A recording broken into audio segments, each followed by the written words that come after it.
Bienvenidos a una nueva sesión. En esta ocasión vamos a empezar a ver un nuevo tema serían las medidas de asociación. Hemos visto en las sesiones anteriores medidas de frecuencia, las cuales eran incidencia y prevalencia y que de estas sabemos que van a ser indispensables para poder yo realizar también mis medidas de asociación. ¿Para qué me van a servir las medidas de asociación y para qué lo vamos a evaluar en esta sesión? Es para poder encontrar nosotros el grado de riesgo o la probabilidad de riesgo de algún evento adverso, de alguna enfermedad, de alguna complicación. Y esto es lo que vamos a ver en esta sesión. Vamos a evaluar qué es el riesgo, vamos a ver el riesgo relativo, vamos a ver el odds ratio y alguna medida más de asociación que nos va a permitir tener estas medidas. Iniciamos conversando de qué es el riesgo y como ustedes ven acá, cuando hablamos de riesgo, estamos hablando de algo dañino, algo que nos puede complicar, algo malo, ¿verdad? Algo de lo que tratamos de huir todo el tiempo o tratamos de minimizar, que es lo que hacemos nosotros en medicina. Entonces, si yo les hablo de una definición como tal, el riesgo es la probabilidad de que ocurra algún resultado adverso. Y si esto lo trasladamos a medicina, vamos a hablar que indica la probabilidad de que los individuos que están expuestos a ciertos factores, que les llamamos factores de riesgo, van a desarrollar una enfermedad determinada. Por ejemplo, si nosotros sabemos que el paciente es diagnosticado con diabetes mellitus, ese paciente tendrá un nivel de riesgo de tener en algún momento enfermedad renal crónica. Esta enfermedad, entonces la diabetes mellitus, puede llevar a enfermar de el área renal a estos pacientes.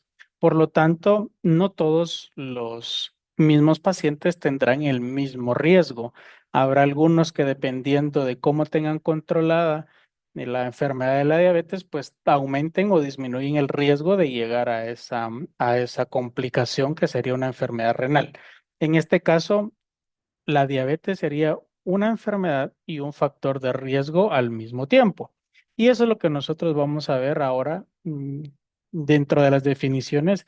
¿Qué es este factor de riesgo? ¿Qué es lo que me va a llevar a mí a que pueda yo tener alguna complicación o alguna enfermedad? Y en este caso hablamos de factores de riesgo, que son las características que se asocian con el mayor riesgo de contraer una enfermedad. Pueden ser específicas para una enfermedad o pueden ser factores de riesgo para distintas enfermedades. Un ejemplo muy sencillo, un factor de riesgo como la obesidad es una enfermedad, pero al mismo tiempo es un factor de riesgo. ¿Un factor de riesgo para qué?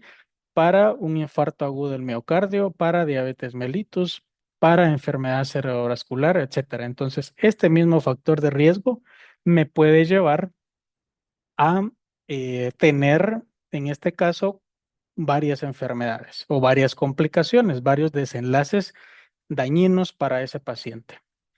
Pero, por ejemplo, en el síndrome de Down, lo único o el único factor de riesgo es que haya una alteración genómica, una alteración de trisomía 21. Entonces, si yo tengo esa alteración, ese es un factor de riesgo específico para desarrollar entonces síndrome de Down.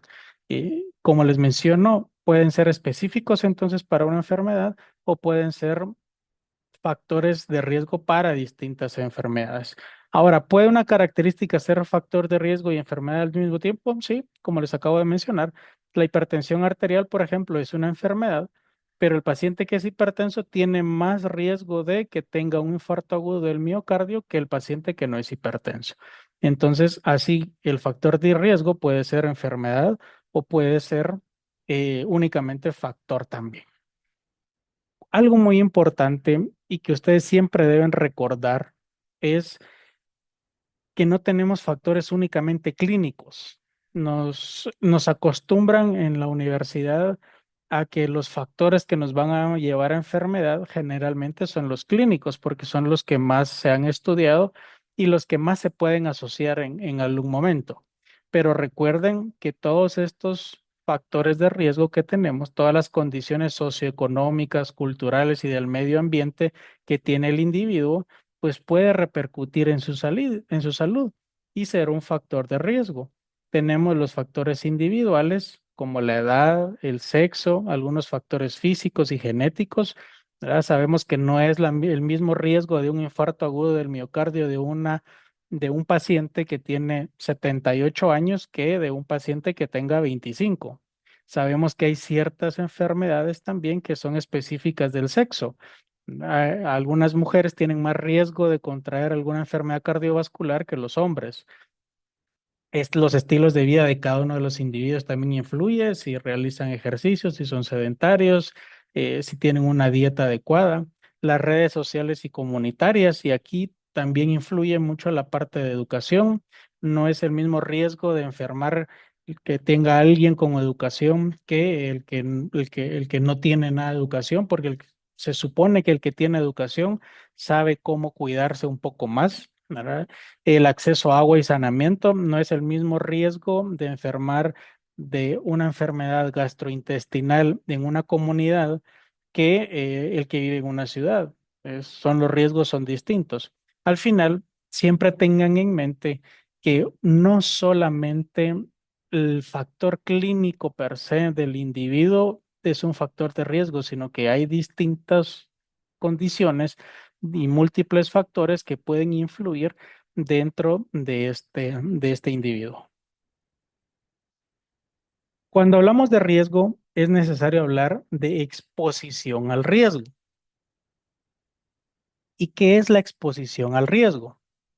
Cuando hablamos de la exposición al riesgo, esto va a significar que un individuo, antes de iniciar la enfermedad o la complicación, ya estuvo en contacto con el factor incriminado que lo desarrolla.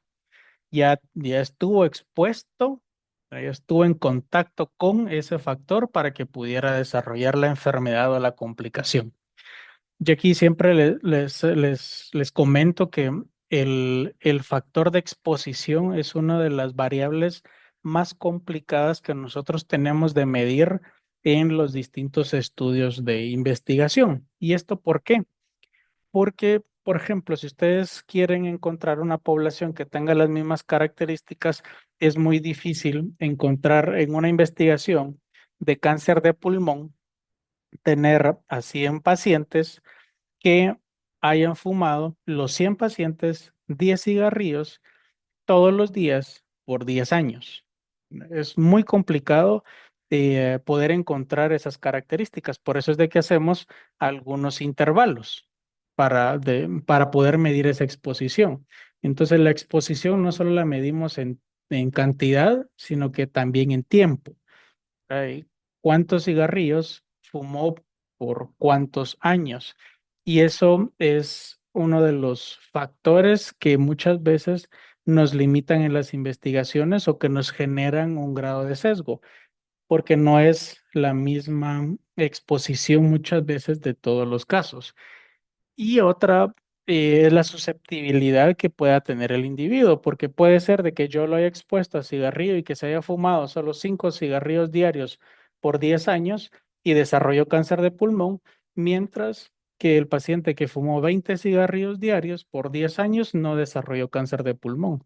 Entonces, esta medición de exposición es complicada en el ámbito de investigación y tiene que ser lo más acertada posible, pero siempre nos va a generar cierto sesgo.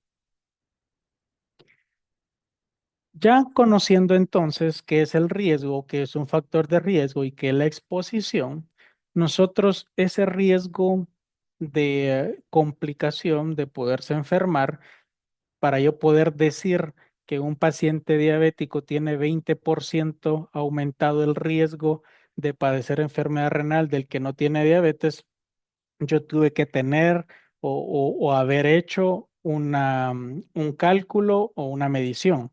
Y para eso es que nos sirven las medidas de asociación. Cuando hablamos de medidas de asociación, vamos a tener distintas medidas que nosotros podemos realizar. Sin embargo, las que nosotros vamos a evaluar durante esta sesión son tres principales y que nos van a servir para medir el riesgo. Vamos a ver el riesgo relativo, vamos a ver razón de prevalencias y vamos a ver el odds ratio o razón de momios. En alguna literatura ustedes lo encontrarán como razón de momios. Riesgo relativo, RR, razón de prevalencias RP y odds ratio OR. Y esto es como lo vamos a seguir mencionando durante el resto de la sesión. Importante, y es por esto que en las sesiones anteriores hemos visto los diseños de estudio y hemos ido recalcando la importancia de conocer el diseño de estudio, y esto es porque dependiendo del diseño de estudio, así es como yo voy a utilizar la medida de asociación correspondiente.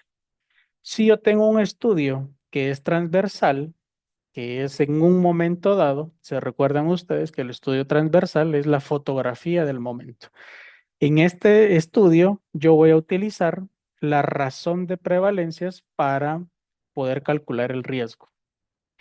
Si yo estoy utilizando un estudio que es de un punto hacia adelante, como los diseños de cohorte o el ensayo clínico, yo llevo a una población hacia un punto y lo voy evaluando. Entonces, para evaluar el riesgo, yo utilizaré el riesgo relativo o el RR. Y si yo tengo un estudio prospectivo de un punto hacia atrás, la medida para calcular el riesgo será el OR, el odds ratio. Esto es muy importante que lo sepa porque cuando tengamos algún ejercicio y tengamos que analizar, primero debiéramos analizar qué tipo de diseño de estudio es el que tengo, para luego ya utilizar las distintas medidas y poder tener una medición específica. Para yo poder hacer las mediciones, en las siguientes sesiones nosotros utilizaremos una tabla de 2 por 2 y es muy importante también que ustedes sepan qué hay en cada una de estas casillas. Por eso en las sesiones anteriores lo hemos mencionado y en esta no es la excepción. En la casilla A tendremos pacientes que estuvieron expuestos y que sí tuvieron la enfermedad o la complicación. En la casilla B vamos a tener pacientes que estuvieron expuestos pero que no tuvieron la enfermedad o la complicación. En la casilla C tendremos a los que estuvieron sin exposición, que no hubo una exposición, pero que sí se enfermaron, que sí tuvieron la enfermedad o la complicación. Y en la casilla D, a los que no estuvieron expuestos y tampoco se enfermaron. En los totales que vamos a tener en esta primera fila, A más B es todos los que estuvieron expuestos. C más D es todos los que estuvieron no expuestos. En la A más C vamos a tener todos los casos que hubo y en la B más D vamos a tener todos los que no se enfermaron. Al final tendremos aquí en la esquina inferior la sumatoria de todo que nos dan toda la población y todos los casos. ¿Por qué es importante conocer esto? Porque con base a este cuadro de 2 por 2 veremos las fórmulas que utilizaremos para poder encontrar el riesgo. Iniciemos entonces con la razón de prevalencias. Cuando yo hablo de razón de prevalencias es una medida de asociación que voy a utilizar específicamente en estudios transversales. Cuando yo estoy calculando la prevalencia o la frecuencia de alguna complicación o enfermedad, pues yo utilizaré para calcular el riesgo la razón de prevalencias. Se calcula para determinar la probabilidad de que un individuo sea un caso de enfermedad en un periodo de tiempo determinado. ¿Cómo lo voy a calcular? Dividiendo la prevalencia de la enfermedad en expuestos dividido la prevalencia de la enfermedad en los no expuestos. Algo muy importante y que tienen que saber es que la razón de prevalencias solo me sirve para afirmar el riesgo de padecer la enfermedad en ese momento del estudio. Ejemplo, yo hoy hago la medición de cuántos pacientes diabéticos hay en una población. Y en ese momento yo voy a calcular mi razón de prevalencias también. Y mi razón de prevalencias me salió 20% para padecer enfermedad renal. Entonces, la razón de prevalencias me dio un 20%. Eso quiere decir que la población que tiene diabetes tiene 20% de riesgo o más de riesgo de padecer enfermedad renal del que no tiene diabetes. Pero esa medición me sirvió solo para esa población y en ese momento. No me sirve para predecir. Recuerden el diseño del estudio transversal, la fotografía del momento. Y yo les hacía el ejemplo de no es lo mismo tomar una selfie en este momento de todo el grupo y volverla a repetir a los 5 minutos. ¿Por qué? Porque van a cambiar las distintas posiciones. Y eso pasa en este estudio transversal. Si yo quiero volver a medir esa población a un año o año y medio, no, ese riesgo va a haber cambiado. Entonces, ¿qué es lo que puede pasar? Es de que mantenga ese riesgo, aumente o disminuya. Pero muy importante que ustedes recuerden, la razón de prevalencia solo me sirve para calcular el riesgo en esa población en ese momento del estudio, cuando estoy tomando los datos. No me sirve para predecir más adelante. ¿Cuál es la fórmula de la razón de prevalencias? Vimos que es la prevalencia de expuestos dividido la prevalencia de no expuestos. Y aquí es donde es importante conocer las casillas. A, dijimos que era pacientes que estuvieron expuestos y que tuvieron la enfermedad. Y para el denominador, yo utilizaré A más B. Dijimos que B eran los pacientes que sí estuvieron expuestos, pero que no tuvieron la enfermedad. Y esto me va a dar entonces la prevalencia de los expuestos, dividido la prevalencia de los no expuestos. C, dijimos que eran los casos que no estuvieron expuestos, y la D eran los que no estuvieron expuestos y no tuvieron la enfermedad.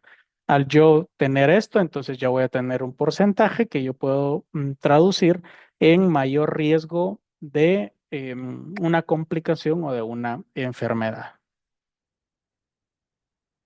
Sigamos con el riesgo relativo. El riesgo relativo igualmente es una medida de riesgo, simplemente va a cambiar la interpretación y qué datos utilizar en las distintas fórmulas. Entonces, el riesgo relativo será la medida de elección de los estudios observacionales de cohorte y en los estudios experimentales. Dijimos que son los estudios prospectivos. Expresa el número de veces que es más probable que una enfermedad se desarrolle en el grupo de expuestos en relación con el grupo de no expuestos. Vamos a saber cuántas veces más o si a lo que estamos enfrentados es un factor de riesgo o no es un factor de riesgo. ¿Cómo lo voy a calcular? Dividiendo la incidencia de la enfermedad de los expuestos entre la incidencia de la enfermedad de los no expuestos. Ustedes ven que incidencia de expuestos lo, lo denominamos IE y la de no expuestos IO. Y esto es para que ustedes recuerden en las fórmulas, IE, incidencia de expuestos, será A dividido A más B, los casos que hubo en ese momento dividido el total de casos que estuvieron expuestos y la incidencia de los no expuestos es C dividido C más D. Los C son los casos que no estuvieron expuestos y aquí tenemos el total de no expuestos. Finalmente, la fórmula del RR es incidencia de expuestos dividido incidencia de no expuestos, que lo tienen ustedes desglosado en la parte de abajo. Importante mencionarles que durante este curso no va a ser importante o no va a ser necesario que aprendamos las fórmulas de memoria. Vamos a utilizar algunas calculadoras creadas en Excel para poder apoyarnos y que la tecnología nos ayude a llegar al dato final mucho más rápido para poder interpretar, que es lo que nos interesa al final a nosotros como médicos. Por lo tanto, yo les comparto siempre las fórmulas, pero es para que ustedes sepan de dónde vienen los datos y si en algún momento tienen que hacer el cálculo y no tienen las calculadoras a la mano, ustedes puedan utilizar las fórmulas. ¿Cómo voy a interpretar yo el RR? Y esto lo tomo específicamente completo del documento para que ustedes lo tengan a la mano y menciona de que si el RR es mayor a 1, la enfermedad es más frecuente en el grupo de expuestos que en el no expuestos. Esto me va a mencionar a mí que existe una relación positiva entre la exposición al factor y la ocurrencia de la enfermedad, por lo que estaríamos frente a un factor de riesgo. ¿Qué quiere decir esto? Que si mi RR es mayor que 1, entonces ese factor sí es un factor de riesgo para producir la enfermedad o para producir esa complicación. Voy a pasar abajo. Si el RR es menor que 1, entonces la incidencia de expuestos es menor en los no expuestos, por lo que estaríamos frente a un factor de protección. ¿Qué quiere decir esto? Si el RR entonces a mí, al hacer mi cálculo, me dio menos que 1, este no va a ser un factor de riesgo, sino que le vamos a llamar un factor protector. ¿Qué podría ser un factor protector con base a la literatura que tenemos? Por ejemplo, el ejercicio. El ejercicio físico es un factor protector frente a la obesidad. El que hace ejercicio físico tiene menos riesgo de padecer obesidad que el que no hace ejercicio físico. Por lo tanto, se convierte en un factor de, no de riesgo, sino que de protección. Y finalmente, ahora regreso al medio, donde nos dice que si el RR es igual a 1, entonces la incidencia de la enfermedad entre el grupo de expuestos y el no expuestos es igual, por lo que entonces no podríamos demostrar que exista asociación entre el factor de riesgo y la enfermedad. Pero algo muy importante, esto quiere decir de que no quiere decir de que no exista la asociación. Simplemente puede ser que exista esta asociación, pero las limitaciones propias de la investigación, por ejemplo, el tamaño de la muestra, no permitieron demostrarla. Entonces, ¿qué es lo que me quiere decir aquí? Que si mi RR cuando yo hago la división me queda igual a 1, quiere decir de que ese factor no se asoció ni a ser protector ni a ser factor de riesgo. Pero yo no puedo demostrarlo hasta que no tenga una mayor población para determinar finalmente si es factor de riesgo o es factor de protección. Resumen, si el RR es mayor a 1, yo tengo un factor de riesgo. Si el RR es menor que 1, yo tengo un factor protector. Y si ese RR es igual a 1, no hay una demostración de asociación si es factor de riesgo o factor protector, pero yo necesito más población, mayor muestra para confirmar si es uno o es el otro.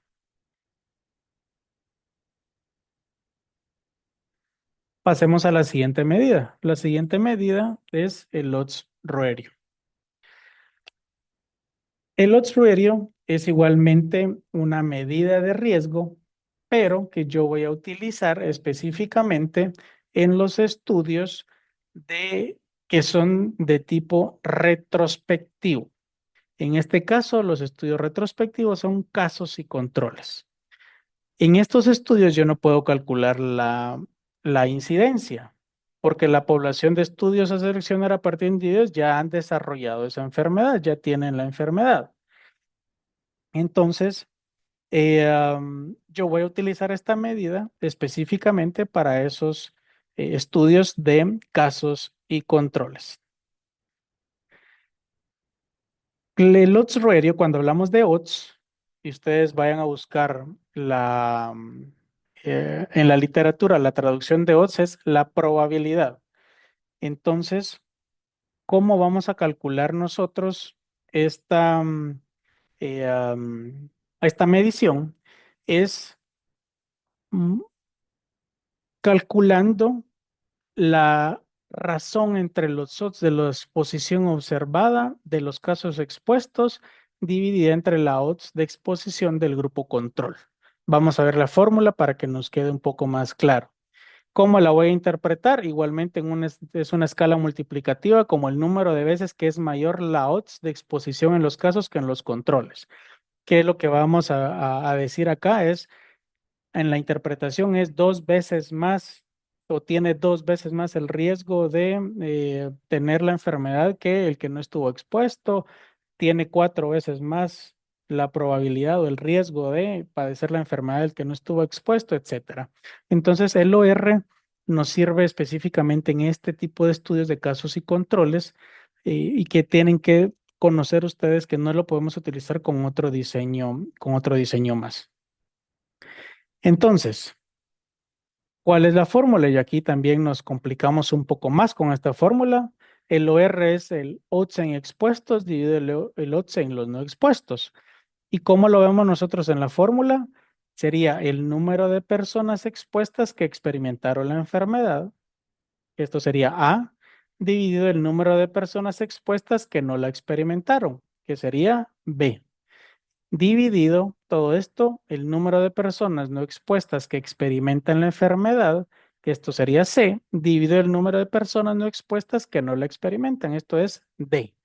Entonces, ustedes se dan cuenta aquí ya la fórmula A dividido B dividido C más D, lo que divide pasa a multiplicar y entonces nos quedaría A por D dividido B por C. Y esto nos dará un número que nosotros tenemos que interpretar. ¿Y cómo lo vamos a interpretar?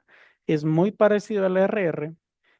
Si el OR es mayor a 1, significa que la exposición aumenta el riesgo, por lo que estaríamos frente a un factor de riesgo.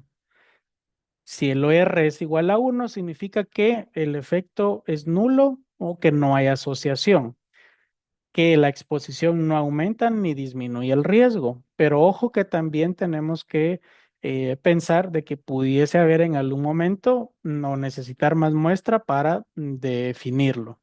Y finalmente, si el OR es menor que 1, significa que la exposición disminuye el riesgo, por lo que estaríamos frente a un factor de protección.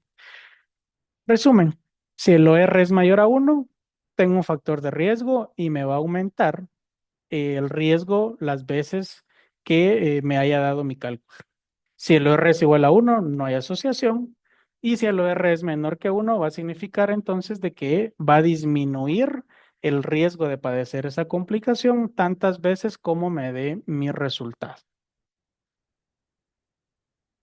Hay una medida adicional que vamos a evaluar, que vamos a ver, y que es, en este caso, la reducción del riesgo relativo. Esta es una medida que nos sirve mucho cuando hacemos estudios clínicos y estamos evaluando medicamentos para alguna enfermedad. Regresemos al ejemplo de la diabetes. Hay un estudio de un medicamento que se llama semaglutide, que es para pacientes que tienen diabetes mellitus tipo 2. Y se hizo un estudio en donde querían evaluar qué beneficios a nivel renal tenían estos pacientes. Sabemos que el paciente diabético tiene el 20% de riesgo de padecer enfermedad renal y querían saber si este riesgo se podía disminuir utilizando este medicamento en estos pacientes. Entonces, ¿qué es lo que hicieron? Hicieron las distintas mediciones, les dieron el tratamiento a los pacientes y al finalizar el estudio hicieron el cálculo del riesgo, de la reducción del riesgo relativo. Ellos ya tenían el riesgo normal de ese paciente diabético, que es el 20%, y lo querían comparar con el riesgo que tuvieron estos pacientes con el medicamento. Y resultó ser que esos pacientes que tenían diabetes tuvieron una reducción del 26% de padecer enfermedad renal. Entonces, ¿esto qué quiere decir? De que ese riesgo del 20% que ya tienen los pacientes diabéticos, tomando ese medicamento, ese 20% disminuye todavía una cantidad más en aparición de la enfermedad renal. Entonces, hay una reducción de ese riesgo relativo que se tenía ya calculado. El 20% podemos decir nosotros que es igual al 100% de los pacientes que se enferman con enfermedad renal. Y si nosotros calculamos la disminución del 26% de ese 20%, va a ser más o menos como un 14%. Entonces, ese paciente enfermo renal y diabético va a pasar de tener un riesgo de enfermedad renal del 20% a tener un riesgo de enfermedad renal del 14%, pero utilizando el medicamento. Para eso nos sirve entonces la reducción del riesgo relativo. ¿Cómo va a ser la fórmula? El RRR es igual a uno menos la medida de asociación que nosotros tengamos por 100, ya sea riesgo relativo R o incluso la razón de prevalencias.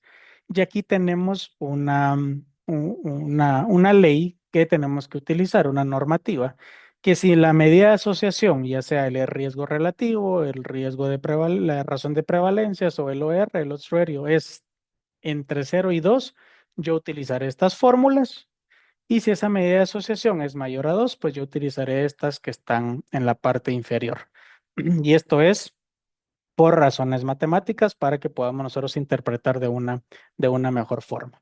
Como les digo nuevamente, estas fórmulas son para que ustedes puedan evaluarlas, tenerlas, conocerlas, pero no va a ser indispensable que durante este curso no las aprendamos de memoria. Finalmente, vamos a ver la importancia de los intervalos de confianza cuando medimos el riesgo. Sabemos que los intervalos de confianza se pueden medir con estas fórmulas dependiendo si yo tengo o estoy calculando el riesgo relativo, la razón de prevalencia o el odds ratio. Tenemos siempre que utilizar el 95%, que es el que generalmente utilizamos en todos los estudios, nuestro índice de confiabilidad con una significancia del 0.5%. Pero esto puede cambiar dependiendo del investigador y de la confiabilidad que le den al estudio. Entonces, ¿para qué nos sirven los intervalos de confianza? En este caso, en la primera parte, ustedes ven que el intervalo de confianza está entre 1.2 y 1.7. Imaginen ustedes que midieron su RR y el RR les quedó en 1.4. Eso es un factor de riesgo porque es mayor de 1.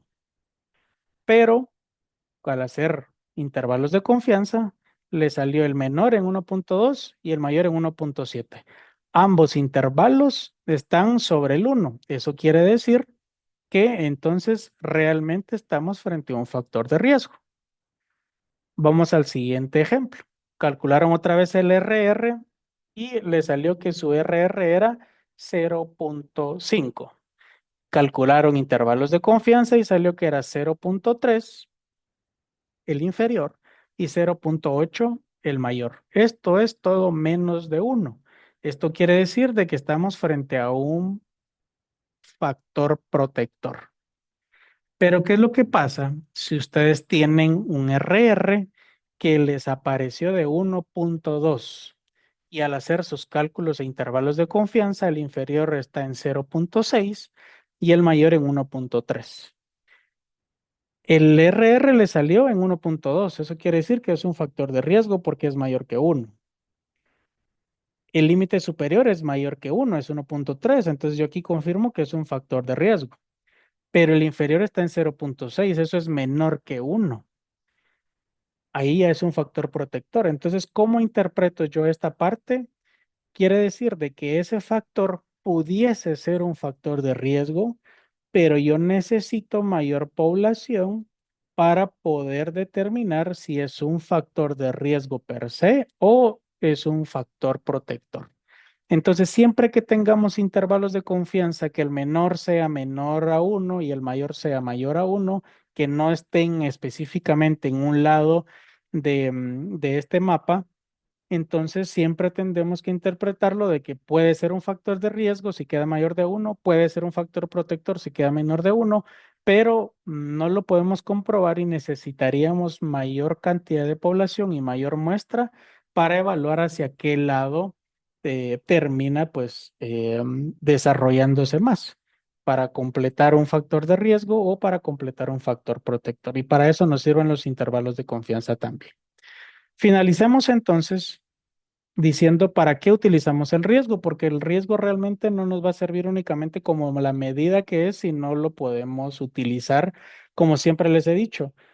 No nos sirve de nada tener los datos y hacer el análisis si no lo vamos a aplicar o vamos a buscar una solución. ¿Para qué nos sirve entonces? Para predicciones. Nos aumenta la tasa de incidencia o puede aumentar esa tasa de incidencia. ¿Por qué? Porque yo puedo predecir mucho más fácil si un paciente se puede complicar o no. ¿Verdad? Un paciente con COVID, por ejemplo, ese paciente con COVID si tiene alguna enfermedad cardiovascular. Yo sé que tiene más riesgo de complicarse que el que no tiene enfermedad cardiovascular. Yo hoy sé que el paciente con COVID que tiene obesidad tiene más riesgo de morir que el que no tiene obesidad. Entonces, si me llega a mí un paciente que es obeso y tiene diagnóstico de COVID y no está vacunado, entonces yo ya sé que ese paciente probablemente o tiene un alto riesgo de morir, ¿verdad? Ya sé cuál puede ser mi predicción para ese tipo de pacientes. Para generar causalidad, causa y efecto. Estamos en estudios donde vamos de la causa hacia el efecto y del efecto hacia la causa. Queremos saber si esos factores finalmente producen una enfermedad o no, o están asociados. Entonces, causa-efecto o efecto-causa dependiendo del diseño de estudio. El diagnóstico va muy de la mano con las predicciones, ¿verdad? Me puede aumentar el valor predictivo. Yo ya sé, ¿verdad? En este caso, de que un paciente que tiene diabetes, pues probablemente o tiene un riesgo de llegar a enfermedad renal crónica. Entonces yo tengo que poner mucho ojo en estos pacientes y darles un buen tratamiento para disminuir ese riesgo y evitar que lleguen a la enfermedad renal crónica. Y finalmente, para prevención. Si yo sé que un paciente que tiene obesidad y le da COVID se puede morir mucho más fácil que un paciente que no tiene obesidad, entonces yo tengo que vacunar a todos los pacientes que tienen obesidad. ¿Para qué? Para disminuir ese riesgo de muerte. Para eso me sirven también esas mediciones de riesgo que he tenido. Entonces, ¿qué es lo que vimos en esta sesión? ¿Qué es el riesgo? Ya sabemos que es algo que va asociado hacia algo maligno, ¿verdad? Hacia algo malo. No, nosotros muchas veces no buscamos lo bueno, sino que lo malo que puede pasar y eso es lo que evaluamos en el riesgo. El desenlace final de un evento adverso, una enfermedad o una complicación que puede ser determinada por distintos factores de riesgo que pueden ser propios del individuo o de la sociedad y del entorno que lo rodea, que el nivel de exposición es difícil en estos casos porque, o en estos diseños de estudio, porque no siempre podemos medir exactamente el mismo grado de exposición que tiene cada uno de ellos. Vimos que hay medidas de asociación que nos sirven para el riesgo y que tienen de base las medidas de frecuencia. ¿Cuáles son las medidas de asociación que vimos el día de hoy? Razón de prevalencias que me va a servir para determinar el riesgo en esos pacientes en un estudio transversal, pero me va a definir el riesgo para esa población en ese momento que yo tomé los datos, que hice el análisis, no para predicción. Luego vemos el riesgo relativo, en donde yo voy a utilizar las incidencias de los expuestos y los no expuestos para poder calcularlo y me va a servir para determinar si un factor es de riesgo o es un factor protector. Mayor de 1, factor de riesgo; menor de 1, factor de protección; igual a 1, no hay una asociación, pero yo necesito más muestra para determinar si es de riesgo o de protección. Y finalmente el OR, en donde vimos que dividíamos la odds de los expuestos dentro de la odds de los no expuestos para poder encontrar el OR, y también lo interpretamos mayor de 1, que si es un factor de riesgo y me aumenta tantas veces el riesgo de padecer la enfermedad o la complicación. Si el OR es menor de 1, en donde me va a decir a mí que es un factor de protección y disminuye el riesgo tantas veces como me ha dado mi resultado. Y si es igual a 1, pues es un valor nulo, que no hay asociación, pero igualmente yo necesitaré más población. Vimos finalmente los intervalos de confianza, en donde también vemos que nos sirven, podríamos decir nosotros, como para afirmar de que si es un factor de riesgo o si es un factor de protección. Y si nos queda entre los límites de factor de protección y de riesgo, pues necesitaríamos más muestra para determinar. Finalmente, el riesgo nos va a servir para predecir, para prevenir y para afinar nuestro diagnóstico también en algún momento. Hasta aquí llegamos entonces en la sesión del día de hoy. Recuerden que nada grande se ha hecho en el mundo sin una gran pasión. Espero que hayan podido tener un mayor conocimiento sobre esto y nos vemos en las próximas sesiones.